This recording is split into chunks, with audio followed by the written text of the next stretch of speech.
Welcome back to another episode of Shabbat Shmooze. I know, not a very exotic or exciting location this time, but let's jump right to it.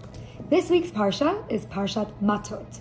In the beginning of the parsha, it begins to discuss the laws of nedarim, of vows, and just how important the power of speech really is. We're sometimes unaware of how much power our speech possesses.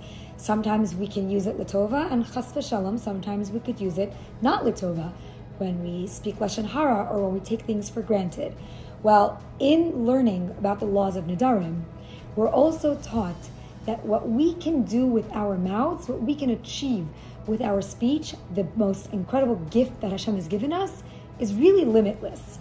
So there is a story that I heard by Rabbi David Sutton, which really emphasizes the power of our being able to use our mouths to request of Hashem, to daven, and to utilize this gift that Hashem has given to us so appropriately.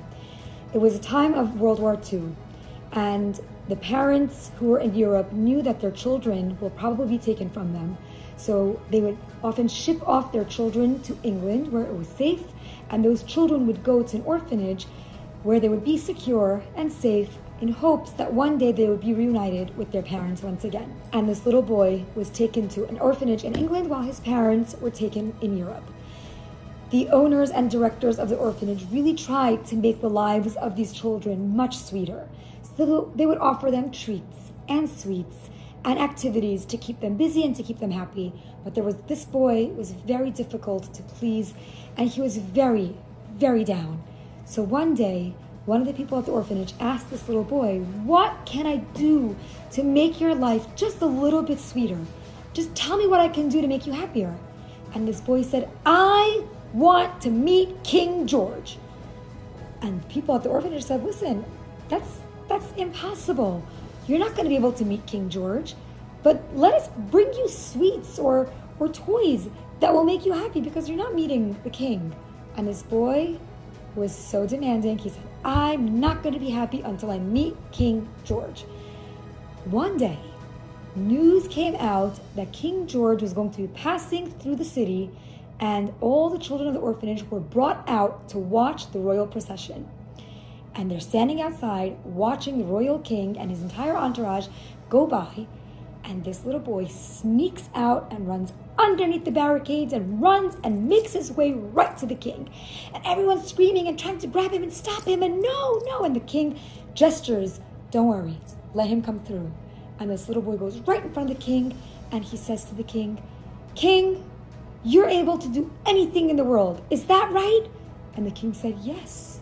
He says, "Well, I want my parents." And the king said, "Where are your parents?" He said, "They're in Europe. They were taken off. I want the king to bring me my parents." And the king said, it's not very possible for me to do that." And the little boy said, "But you're able to do anything in the world. You're the king. No one can say no to you." A little while later, that boy was reunited with his parents. 40 years passed, and this boy grew up to be a grown man who was very chashuv, and people wanted to interview him. And one day he was being interviewed, and they asked about this incident. And this man, a grown man, said, "All I did is I simply asked the king to bring me my parents, and the king let me, and the king answered me, and the king fulfilled my wish." And the interviewer began crying. So this man said to him, "I'm so sorry, I didn't mean to upset you, but why are you crying?" And the interviewer said, "Because I was in the orphanage with you. Had I known that I could ask the king for whatever, I would have asked him to bring me back my parents as well.